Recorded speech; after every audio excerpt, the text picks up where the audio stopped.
This was the scene last Thursday when two teenage girls were found shot to death just off the Ventura freeway near Griffith Park. Murder is not unusual in Los Angeles. There are more than 100 of them each year. We're back at the Forest Lawn on-ramp today with two women you may have noticed in last week's film. If not unusual, they certainly are unique. Peggy York and Helen Kidder are homicide detectives for the Los Angeles Police Department.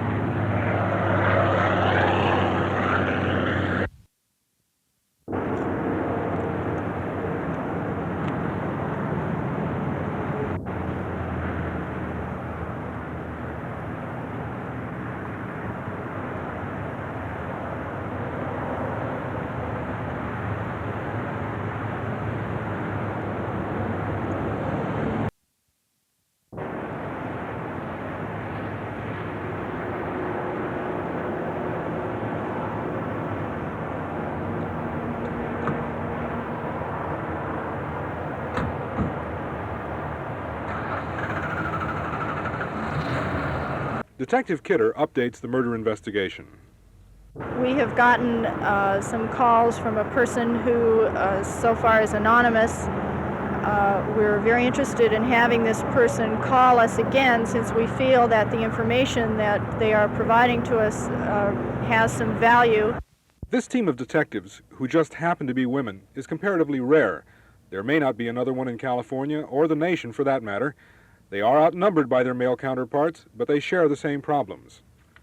I'm constantly thinking about the job, and as I take my shower in the morning, I think about what things we need to do that day, and I think about it at night, especially when it's an important case and we're anxious to solve it. It's something that you just can't forget about. You have to take it home with you.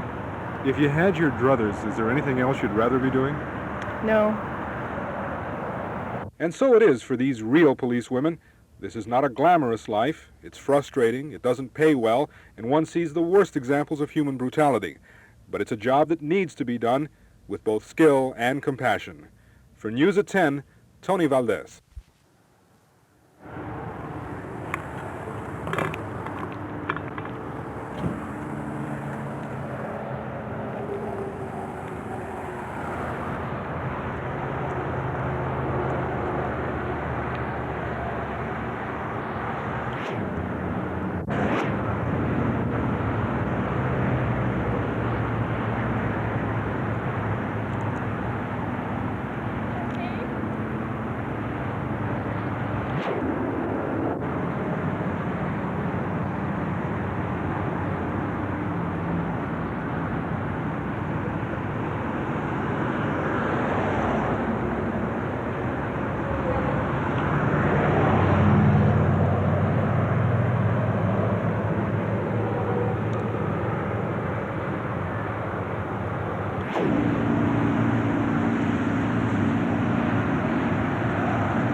We're back at the Forest Lawn on-ramp today with two women you might have noticed in last week's film.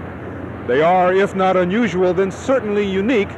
Peggy York and Helen Kidder are homicide detectives for the Los Angeles Police Department.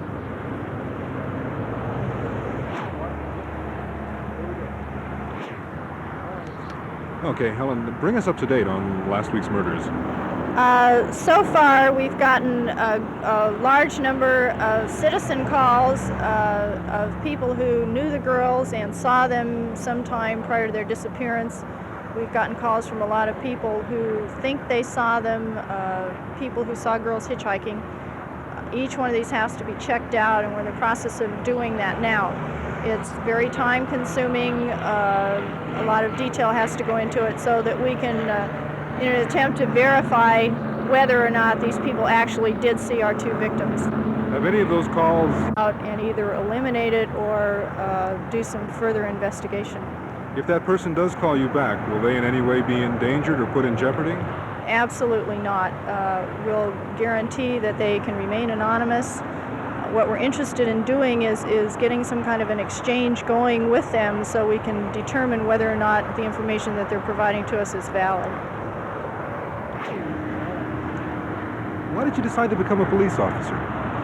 Well, I needed a good job. I have 3 children, and I suppose for the same reasons that most men want to become police officers. It's interesting work, it's a good job, it's a good secure job, and I had children to raise, and I wanted to do it properly. Now, there aren't that many women on the force, and there aren't that many working homicide.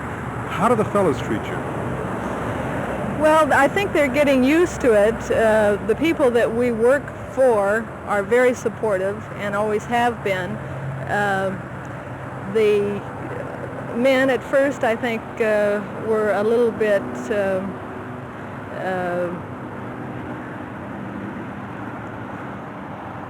Yeah, it's okay. It's okay. You know, it's often said that women are very emotional. How does that affect you and the kinds of violent crimes that you see day in and day out? Well, sometimes it's very difficult, I think, especially when there's young people involved. Crimes involving children or young people, as in this particular case. But it's something that you have to learn to handle. You can't do your job properly if you're not able to handle it. When you go home at night to the 3 kids, are you able to leave all of this behind you? No, I'm not. Okay,